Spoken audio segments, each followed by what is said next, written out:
আজি এটা নতুন ভিডিঅ'লৈ আপোনালোকক স্বাগতম।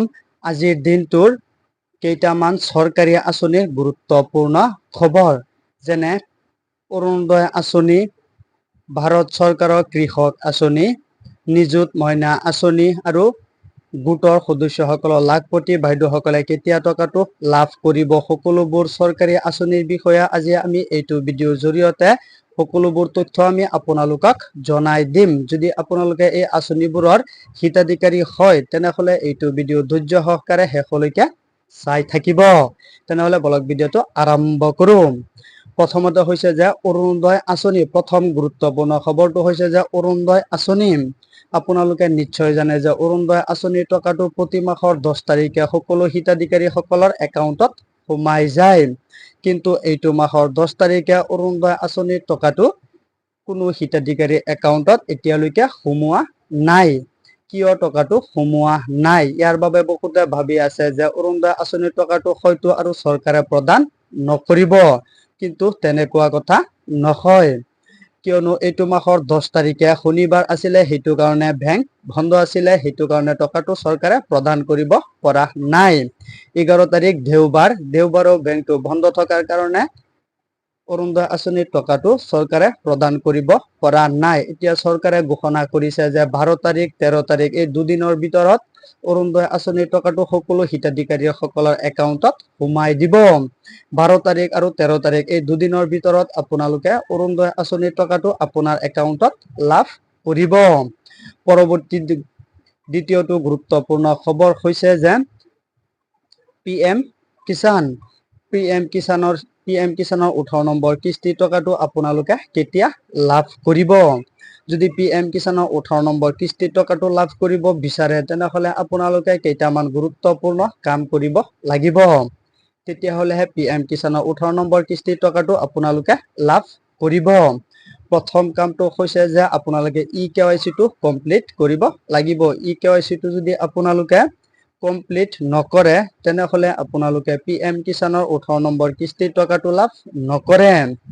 কিয়নো PM কিষাণ আঁচনিত বহুতো ভুৱা কৃষকসকলে আবেদন কৰি আছে বা বহুতো ভুৱা কৃষকসকলে টকাটো পাই আছে। সেইটো কাৰণে চৰকাৰে eKYC টো কৰিব দিছে। যদি আপোনালোকে এতিয়ালৈকে eKYC টো কৰা নাই তেনেহলে সোনকালে eKYC টো কৰি লওক। 18 নম্বৰ কিস্তিৰ টকাটো পাবৰ কাৰণে eKYC টো কৰি লওক। তেতিয়াহলেহে আপোনালোকে PM কিষাণৰ 18 নম্বৰ কিস্তিৰ টকাটো লাভ কৰিব। তৃতীয় গুৰুত্বপূৰ্ণ খবৰটো হৈছে যে নিযুত মইনা আঁচনি। এই আঁচনিটো আপোনালোকে বহুতে নিশ্চয় জানে যে নিযুত মইনা আঁচনিটো অসম চৰকাৰৰ দ্বাৰা প্ৰদান কৰা হৈছে। এই আঁচনিটোৰ জৰিয়তে দৰিদ্ৰ ছাত্ৰীসকলে, দৰিদ্ৰ যিসকল ছাত্ৰী আছে তেওঁলোকে এই টকাটো লাভ কৰিব। কেনেকৈ টকাটো লাভ কৰিব? তেওঁলোকে যদি এইবাৰ মেট্ৰিক পৰীক্ষাত পাছ কৰিছে, তেওঁলোকে যদি হায়াৰ ছেকেণ্ডাৰীত ফাৰ্ষ্ট ইয়াৰত এডমিশ্যন লৈছে তেনেহলে তেওঁলোকক প্ৰতি মাহে 1000 টকাকৈ প্ৰদান কৰা হ'ব। আৰু যদি তেওঁলোকে BA পঢ়ি আছে, তেওঁলোকে যদি BA ফাৰ্ষ্ট ছেমিষ্টাৰত এডমিশ্যন লৈছে তেনেহলে তেওঁলোকক প্ৰতি মাহে 1250 টকাকৈ প্ৰদান কৰা হ'ব। এই টকাটো 10 মাহ তেওঁলোকে লাভ কৰিব। আৰু যিসকল নেকি MA পঢ়ি আছে, যিসকল নেকি MA এডমিশ্যন লৈছে তেওঁলোকক প্ৰতি মাহে 2500 টকাকে তেওঁলোকক প্ৰদান কৰা হ'ব। এই টকাটো 10 মাহলৈকে আপোনালোকে পাই থাকিব। যদি আপোনালোকে নিযুত মইনা আঁচনিটোত এতিয়ালৈকে আবেদন কৰা নাই বা ফৰ্মটো ফিল কৰা নাই তেনেহলে এটা কমেন্ট কৰি জনাই দিব। নেক্সট ভিডিঅ'ত আমি আপোনালোকক দেখুৱাই দিম যে কেনেকৈ আবেদন কৰিব লাগে, কেনেকৈ ফৰ্ম ফিল কৰিব লাগে। চতুৰ্থটো হৈছে যে আপোনালোকে যদি চৰকাৰী আঁচনিত যদি নতুনকৈ আবেদন কৰিব বিচাৰে, নতুনকৈ আবেদন কৰিব পাৰিব। কিয়নো চৰকাৰী আঁচনিত নতুনকৈ আবেদন প্ৰক্ৰিয়া কামটো ইতিমধ্যে চলি আছে। যদি আপোনালোকে অৰুণোদয় আঁচনিতো যদি নতুনকৈ আবেদন কৰিব বিচাৰে আবেদন কৰিব পাৰিব। আৰু PM কিষাণত যদি নতুনকৈ আবেদন কৰিব বিচাৰে PM কিষাণতো আপোনালোকে নতুনকৈ আবেদন কৰিব পাৰিব। আৰু যদি আপোনালোকে চৰকাৰী যিবোৰ আঁচনি আছে সেই সকলোবোৰ আঁচনিত যদি আপোনালোকে আবেদন কৰিব বিচাৰে নতুনকৈ তেনেহলে নতুনকৈ আবেদন কৰিব পাৰিব।